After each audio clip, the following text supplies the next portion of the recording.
तू अपन जिंदगी के मालिक बाड़ा कि खाली भीड़ के हिस्सा। काहे कि जो रास्ता पे चलत बाड़ा वो कामयाबी की ना बल्कि धोखा के हाईवे है।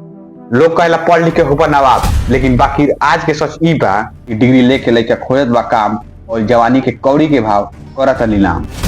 20 साल से रउआ अपन खून पसीना एक कई गईनी एगो कागज के टुकड़ा खाती और आज उहे कागज के लेके दर के ठोकर खात बानी। स्कूल कॉलेज पढ़ाई के मंदिर ना बल्कि मजदूर बनावे के मशीन ह।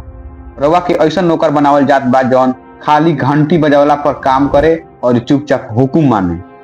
पढ़ाई ना सजावल गईल एगो जाल ह। रउआ के सिखावल गईल कि मेहनत करी तो फल मिली, बाकी ई ना बतावल गईल कि अनहर के हाथ में ललटेन देला से कोनो रास्ता साफ ना हो जाला। जौन हाथ में घर के पतवार होके के चाही वो जब बेकारी के कटोरा बा। सोच तो ई बा कि बिना मरल तू स्वर्ग न देख सकत। रउआ सबसे बड़ा भरम में बानी। याद रखी अपन हाथ जगरनाथ। लाइन लागे वाला बने बा कि लगाए वाला बने बा और फैसला रुआ अपना हाथ में बा क्या करे बा। अगर बात कॉलेजा में छेद कैले होके तो आज से रुआ अपना जगाई और मेहनत पर ध्यान दी।